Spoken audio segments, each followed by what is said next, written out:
মা শিলা, শিলা, এদিকে আয় তো মা। কি হয়েছে মা? ডাকছো কেন? কোথায় ছিলি তুই? কতবার তোকে ডাকতে হলো, আমার কথা কি তুই শুনতে পাস না? মা, আমি তো গাছ লাগাচ্ছিলাম, তাই তো শুনতে পারিনি। সারাদিন শুধু গাছ লাগাস, এত গাছ লাগিয়ে কি হবে শুনি? তার চেয়ে আমার সাথে রান্না করতে বস, রান্না করা শিখলে কাজে লাগবে পরে। না মা, আমি কোনো রান্না করতে পারবো না। রান্না করার চেয়ে গাছ লাগাতেই আমার বেশি ভালো লাগে। এ কথা বলে শিলা সেখান থেকে চলে গেল আর গাছ লাগাতে লাগলো। এসব দেখে শিলার মা বলল, এই মেয়েটাকে নিয়ে যে আমি কি করব? আমার যে কোনো কথাই শুনতে চায় না, সারাদিন এই গাছগুলোর সাথে পড়ে থাকে।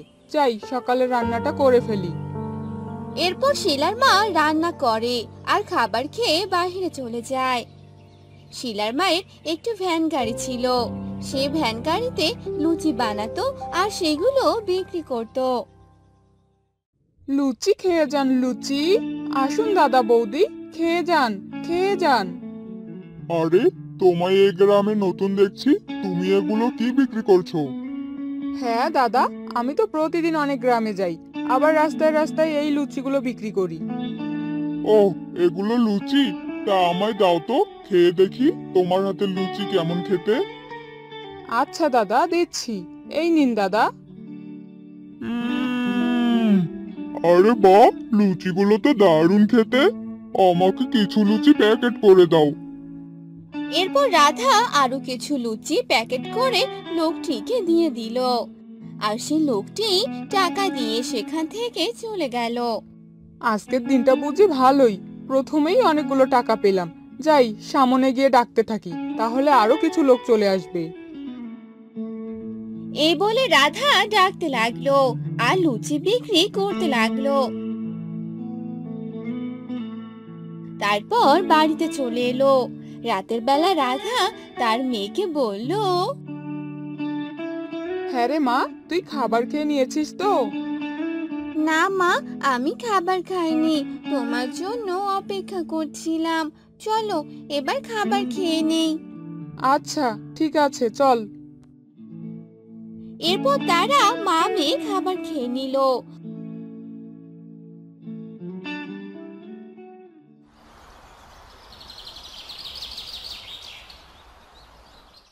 পরদিন সকালে আবার ভ্যান গাড়ি নিয়ে বাহিরে বেরিয়ে পড়লো। আর রাস্তা পার হওয়ার সময় একটি গাড়ি এসে রাধার গাড়িতে লাগিয়ে দিল। আর এই অ্যাক্সিডেন্টের কারণে রাধা মারা গেল। রাধাকে বাড়িতে নিয়ে আসা হলো। মা, এ তোমার কি হয়ে গেল মা? এবার আমি কিভাবে একা থাকবো? আমায় একা করে তুমি চলে গেলে। আরে, এভাবে কান্না করিস না। ভগবানের কাছে সবকিছু ছেড়ে দে, তিনি তোকে সাহায্য করবে। শিলা তার মায়ের পাশে বসে কান্না করছিল আর সবাই তাকে সান্ত্বনা দিচ্ছিল। এরপর শিলার মায়ের শেষ সৎকার করানো হলো। এভাবেই কেটে গেল বেশ কয়েক মাস। এখন শিলা বড় হয়ে গেছে। শিলা বড় হওয়ার সাথে সাথে শিলার গাছগুলো বড় হয়ে যায়।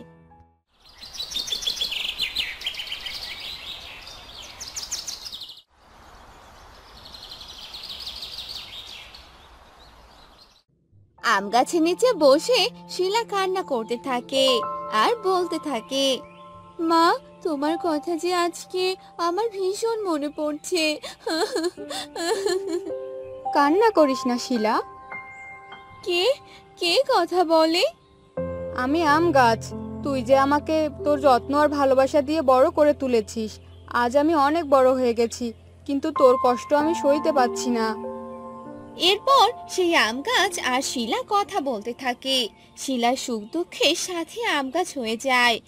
শিলাকে একটি ছেলে পছন্দ করে আর তার সাথে শিলার বিয়ে হয়ে যায়। আর শিলা তার স্বামীর কাছে চলে যায়। শিলার স্বামী বনে বনে গিয়ে কাঠ কাটতো। হ্যাঁ গো, তুমি কাঠ কাটতে যাবে না?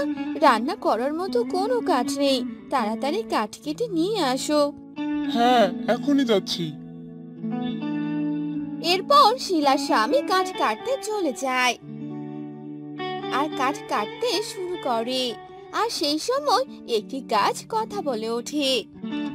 না না, আমাকে কেটো না। আমি এখানে অনেক বছর ধরে আছি আর শেষ অবধি পর্যন্ত থাকতে চাই। আরে এই গাছ তো কথা বলতে পারে। এই গাছ বিক্রি করলে তো অনেক টাকা পাবো। এ কথা বলে যখনই গাছ কাটতে ধরে তখনই শিলার স্বামী আম গাছ হয়ে যায়। আরে এ কি, এ আমার কি অবস্থা হয়েছে? আমি তো গাছ হয়ে গেলাম। আমি তোকে বলেছিলাম আমাকে কাটিস না, তবু তুই আমাকে কাটতে ধরেছিলি, আর এজন্যই তোর এই শাস্তি। আমাকে তুমি ক্ষমা করে দাও, আমার অনেক বড় ভুল হয়ে গেছে। না, তোর কোনো ক্ষমা নেই। এদিকে আস্তে আস্তে রাত হয়ে যায়, কিন্তু শিলার স্বামী বাড়ি ফিরে আসে না।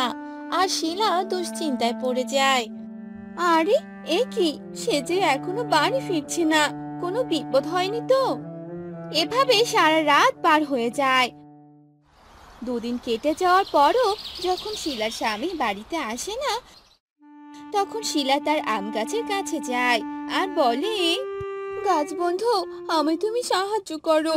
আমার স্বামী যে দুদিন থেকে বাড়িতে আসছে না, জানি না ওর কি হয়েছে। তুই কোনো চিন্তা করিস না, আমি সব জানি তোর স্বামীর কি হয়েছে। তোর স্বামীকে একটি গাছ তার অভিশাপে আম গাছ বানিয়ে দিয়েছে। আমার স্বামী তাহলে আম গাছে পরিণত হয়েছে? হ্যাঁ রে, তুই যদি তোর স্বামীকে মানুষ রূপে ফিরে পেতে চাস তাহলে তোকে ওই আম গাছের কাছে যেতে হবে। তার কাছে গেলেই তুই তোর স্বামীকে পেয়ে যাবি। আমি তাহলে এখনই যাচ্ছি। এ কথা বলে শিলা সেই বনে চলে যায় আর গাছটির সামনে গিয়ে বলতে থাকে, গাছ কোথায় তুমি? তুমি আমার স্বামীকে মুক্ত করে দাও। আমি তোমার কাছে সব কিছুর জন্য ক্ষমা চাইছি। ও, তাহলে তুই এই আম গাছের বউ? তুই তোর স্বামীকে বাঁচাতে এসেছিস? হ্যাঁ, তুমি ওকে ক্ষমা করে দাও। আমার স্বামী কখনো আর এরকম কাজ করবে না। এ কথা বলে শিলা কান্না করতে থাকে। শিলার কান্না শুনে গাছটির অনেক মায়া হয়। ঠিক আছে, তোকে আর কান্না করতে হবে না। তোর স্বামীকে আমি মুক্ত করে দিচ্ছি। এরপর সেই গাছ শিলার স্বামীকে মুক্ত করে দিল। আরে তুমি ঠিক আছো তো? হ্যাঁ, আমি ঠিক আছি। আর গাছ, তোমায় অনেক ধন্যবাদ আমায় মুক্ত করার জন্য। আমরা এবার আসি। এরপর তারা ভালোভাবে উপার্জন করে সুখে শান্তিতে দিন কাটায়।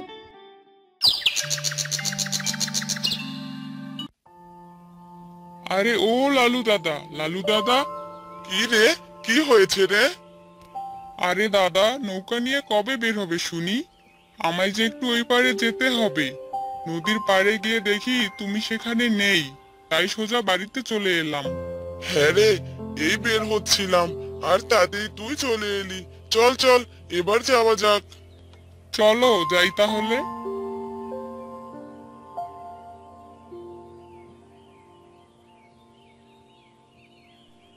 এরপর লালু আর সেই লোকটি নদীর পাড়ে চলে এলো আর নৌকা নিয়ে যেতে লাগলো। লালু নৌকার সাহায্যে সবাইকে এপার থেকে ওপারে নিয়ে যেত। এই যে এসে পড়েছি, যা এবার তোর কাঁধে চলে যা। এই নাও তোমার টাকা। আমি চললাম, বিকেলে আবার এখানে থেকো, তখন তো বাড়িতে যেতে হবে। আমি তো সারা দিন এই নদীর এপার ওপারেই থাকবো, কোনো সমস্যা নেই। আচ্ছা ঠিক আছে। এরপর সেই লোকটি সেখান থেকে চলে যায় আর লালু সারাদিন তার কাজ করতে থাকে। আস্তে আস্তে রাত হয়ে যায়। তখন লালুর বউ তার মেয়েদেরকে বলে, কি রে, তোদের বাবা তো এখনো এলো না, রাত তো অনেক হয়েছে। আরে মা, তুমি বাবাকে নিয়ে এত ভেবো না তো। দেখবে বাবা ঠিক সময়ে চলে আসবে।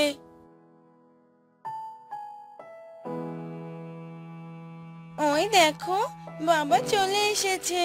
আমি গিয়ে দরজাটা খুলছি। কি ব্যাপার বাবা, তুমি আজ এত দেরি করলে যে?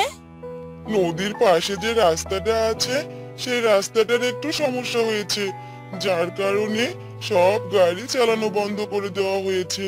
আর এজন্যই সবাই নদীপথে যাতায়াত করছে। আর সেখানে তো শুধু আমারই নৌকো আছে, তাই সবাইকে দিয়ে আসতে হলো। ও, এজন্যই বুঝি তোমার এত দেরি হলো আসতে। হ্যাঁ রে মা, তাদের সবাইকে নিয়ে আসতে হলো যে। এবার আমায় কিছু খেতে দে তো মা, আমার অনেক খিদে পেয়ে গেছে। আচ্ছা বাবা, ঠিক আছে, তুমি হাত মুখ ধুয়ে এসো, আমি তোমায় খাবার দিচ্ছি। এরপর লালুর মেয়ে লালুকে খাবার খেতে দেয় আর সবাই খাবার খেয়ে ঘুমিয়ে পড়ে।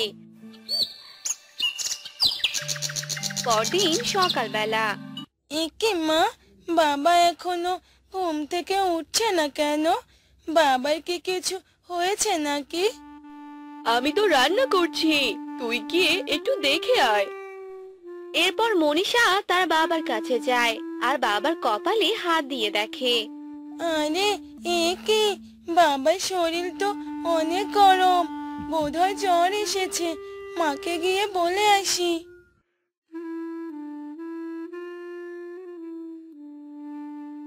মা, ও মা, বাবার শরীরে তো অনেক জ্বর, এজন্যই বাবা বিছানা থেকে উঠতে পারছে না। কি বলিস? তাহলে তো তোর বাবাকে ডাক্তারের কাছে নিয়ে যেতে হবে। এরপর তারা ডাক্তারের কাছে যায় আর লালুর চিকিৎসা করায়। এক সপ্তাহ পার হয়ে যায় কিন্তু লালু সুস্থ হয় না। তোর বাবা যে এখনো সুস্থ হচ্ছে না, এবার সংসারের হালটা কে ধরবে? কি যে হবে এবার আমাদের? আমাদের বুঝি না খেয়ে থাকতে হবে। তুমি কোনো চিন্তা করো না, বাবার কাজটা না হয় আমি করব। তুই কি মাঝের কাজ করবি নাকি? না না, এসব কাজ করতে হবে না, মাঝের কাজ শুধু ছেলেরাই করে।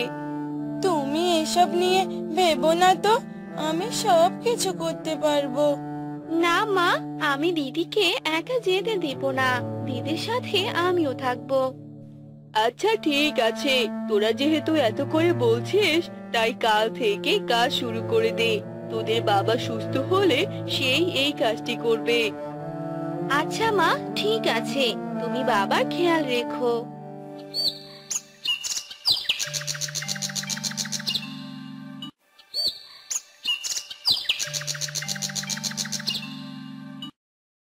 পরদিন সকালে তারা দুই বোন মিলে নদীর পাড়ে চলে গেল। তারা দুই মাঝি বোন মিলে কাজ করতে লাগলো, সবাইকে নৌকা নিয়ে নদী পারাপার করাতে লাগলো। হ্যাঁ দিদি, তুমি তো অনেকক্ষণ থেকে বৈঠা বাইছো, এবার আমাকে দাও, তোমার তো হাত ব্যথা হয়ে যাবে। আচ্ছা ঠিক আছে, এবার তুই কর তাহলে। এরপর তারা দুই বোন এক এক করে কাজ করতে লাগলো। এভাবেই অনেকদিন চলে গেল। তাদের উপার্জিত টাকা দিয়েই তাদের সংসার চলতো। আর একদিন রাতে তারা দুই বোন বাড়ির দিকে আসতে লাগলো। হ্যাঁ দিদি, নৌকাটি এবার ভালোভাবে বেঁধে রেখে দি, রাত যে অনেক হলো, বাড়িতে যেতে হবে। হ্যাঁ চল, বাসায় যাই এবার।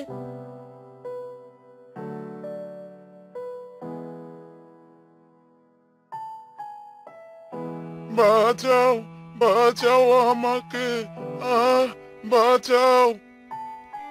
আরে, কে এভাবে বাঁচাও বাঁচাও বলে চেঁচাচ্ছে? দিদি, চল তো ওইদিকে গিয়ে দেখি। এরপর তারা দুই বোন মিলে আওয়াজ শুনে শুনে সেই দিকে যেতে লাগলো। তখনই সেখানে এক বৃদ্ধকে দেখতে পেল। তার শরীরে অনেক আঘাতের চিহ্ন দেখতে পেল। আরে, এ যে এক বৃদ্ধ লোক, আর আপনার কি হয়েছে? দিদি, উনি তো অনেক আঘাত পেয়েছে, ওনাকে বাড়িতে নিয়ে চলো। তারা দুই বোন মিলে সে বৃদ্ধ লোকটিকে বাড়িতে নিয়ে এলো।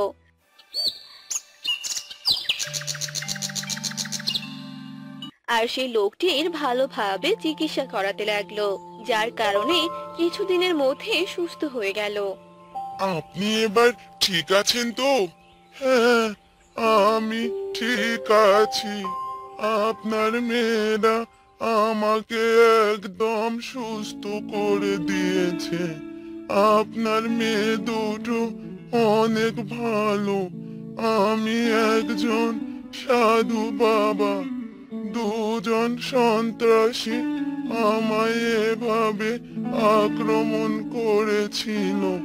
তারা চাইতো না আমি সবার উপকার করি। তারা আমাকে মেরে গ্রাম থেকে তাড়িয়ে দিতে চেয়েছিল। আর আপনার মেয়েরা আমাকে সুস্থ করে তুলেছে। তাহলে তো খুব ভালো কথা। আপনি সুস্থ দেখে আমাদের অনেক ভালো লাগছে। কিন্তু আপনি শুয়ে আছেন কেন? আপনার কি হয়েছে? আমি অনেক দিন থেকে অসুস্থ। আমার মেয়েরা সব চিকিৎসা করিয়েছে, কিন্তু আমি সুস্থ হচ্ছি না। এ কথা শুনে সে বৃদ্ধ তার থলি থেকে কিছু পাতা বের করে দেয় আর বলে, এই পাতার রস করে খেয়ে নেবেন। এবার আমি আসি। আপনাদের সবাইকে অনেক ধন্যবাদ আমাকে সাহায্য করার জন্য। সে বৃদ্ধ লোকটি সেখান থেকে চলে গেল।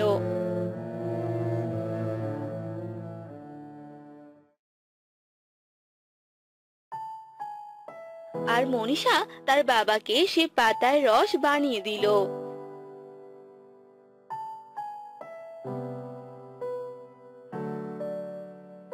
লালু 3 দিন সে পাতার রস করে খেলো। আর 3 দিন পর মারে, আমার তো এখন অনেক ভালো লাগছে। আমি তো হাঁটতেও পারছি। আরে বাবা, তাই তো, সেই সাধু বাবার ঔষধি পাতা তো কাজে লাগলো। হ্যাঁ রে মা, এবার আর আমাদের কোনো অসুবিধে হবে না। হ্যাঁ বাবা, আর ওই সাধুকে অনেক ধন্যবাদ, তোমাকে একদম সুস্থ করে দিয়েছে। লালু সুস্থ হওয়ার পর তারা আগের মতো সুখী দিন কাটাতে লাগলো।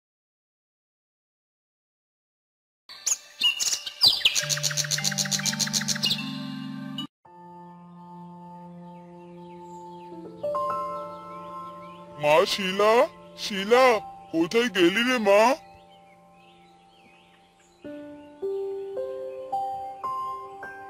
হ্যাঁ বাবা, বলো। তোর রান্না হয়েছে? আমার যে অনেক খিদে পেয়েছে রে মা। হ্যাঁ বাবা, হয়েছে, আমি তোমার জন্য খাবার আনছি।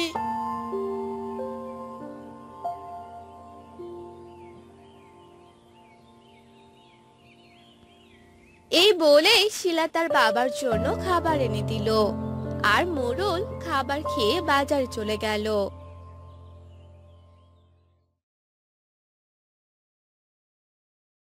মোড়লের একটি মেয়ে ছিল। মোড়ল তার মেয়েকে নিয়ে সুখে দিন কাটাতে লাগলো। সে গ্রামে বাস করত শিমুল। শিমুল একজন চাষি। সে চাষাবাদ করত।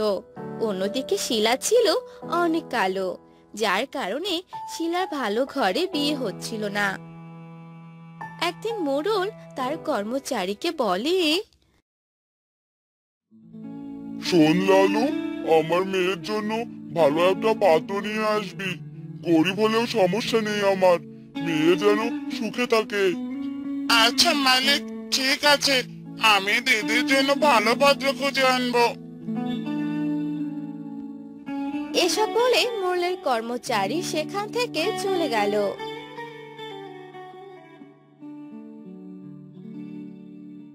তখনই লালুর সাথে শিমুলের দেখা হলো। আর শিমুল বলে উঠল, আরে ওই লালু দাদা, কোথায় যাচ্ছ তুমি? লালু দাদা। আরে হ্যাঁ রে শিমুল, বল কি বলবি? বলছি যে কোথায় যাচ্ছ এই সময়? মালিকের মেয়ে আছে না শিলা, তার জন্য একটা ভালো পাত্র খুঁজতে হবে রে, এজন্যই বাড়ি থেকে বের হয়েছি। তা তুমি কি আমাকে দেখতে পাচ্ছ না নাকি? আমিও যে বড় হয়ে গেছি। তুই শিলাকে বিয়ে করবি নাকি রে? শিলা তো অনেক কালো, এজন্য কেউ বিয়ে করতে চায় না। তবে মেয়েটা অনেক ভালো। হ্যাঁ, আমিও তো জানি শিলা অনেক ভালো, তাই তো আমার কথাটা তোমায় বলে দিলাম। এটা তো খুবই ভালো কথা রে। আমি তাহলে মালিকের সাথে কথা বলে দেখি।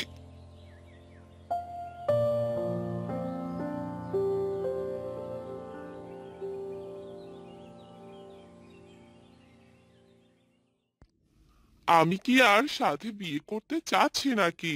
মোরলের একটাই মেয়ে, আর বিয়ে হলে সবকিছু আমার হবে। হা হা হা হা। এই বলে শিমুল সেখান থেকে চলে গেল।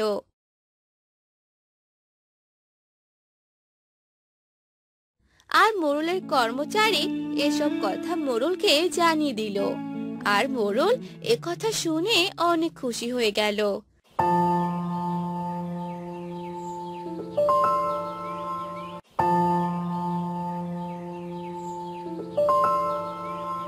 আর কদিন পরেই মোড়ল তার মেয়ের সাথে শিমুলের বিয়ে দিয়ে দিল। আর শিলা শিমুলের সাথে সংসার করতে লাগলো। এভাবে অনেকদিন চলে গেল। কি ব্যাপার, তোমায় যে বললাম তোমার বাবার কাছ থেকে কিছু টাকা আনতে, এখনো নিয়ে এলে না যে? সে কি কথা, সেদিন তো কতগুলো টাকা এনে দিলাম, আবার কেন যাব? আর বাবার কাছে এখন কোনো টাকা নেই।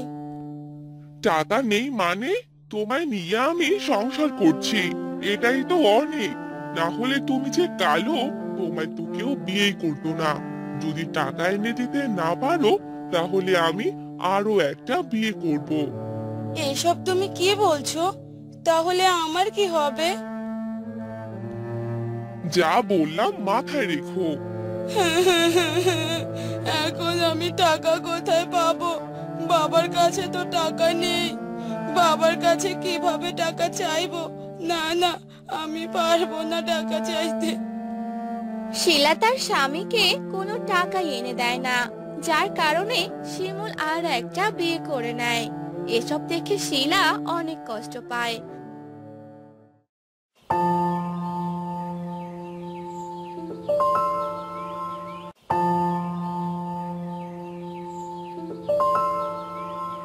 আর একদিন শিমুল তার দ্বিতীয় স্ত্রীকে বলে, কি ব্যাপার, তুমি এভাবে মন খারাপ করে আছো কেন?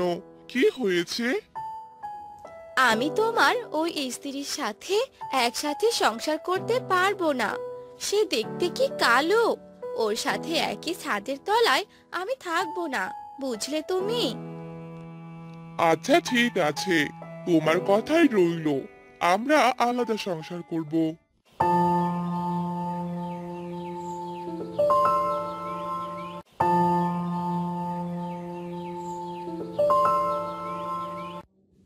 পরদিন সকালবেলা শিমুল তাদের জন্য আলাদা করে ঘর উঠালো।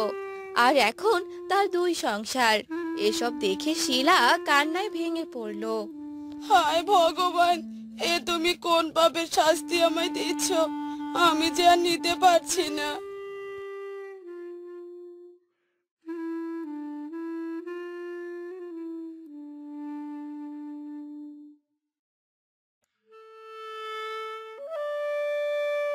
মারে, আমি সব শুনেছি।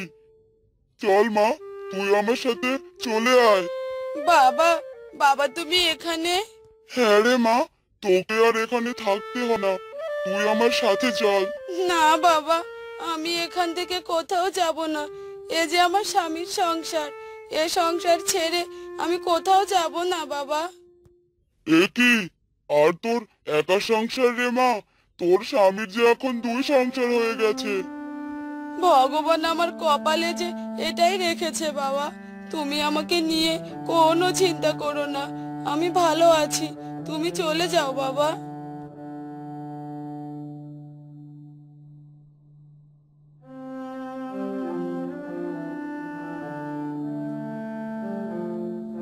এ কথা শুনে শিলার বাবা সেখান থেকে চলে গেল।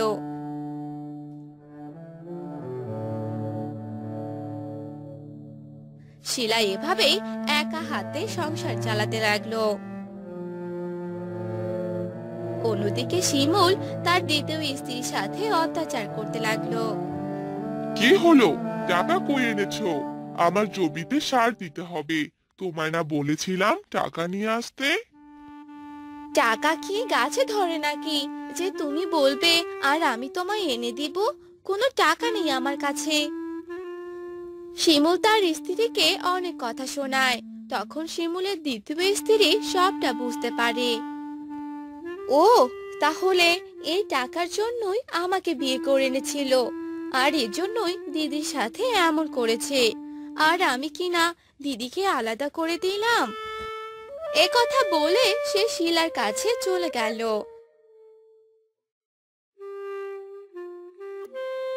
আর বলতে লাগলো, দিদি, আমাকে তুমি ক্ষমা করে দাও। আমি যে তোমার সাথে অনেক অন্যায় করেছি। না না ছোট, এভাবে বলিস না। তোদের কোনো দোষ নেই, সব দোষ যে আমার কপালের দোষ। আমার কারণে এসব কিছু হয়েছে। দিদি, তোমাকে আর একা থাকতে হবে না। এখন থেকে তুমি আমাদের সাথেই থাকবে, আর দেখবো সে কি করে আমাদের সাথে অত্যাচার করে।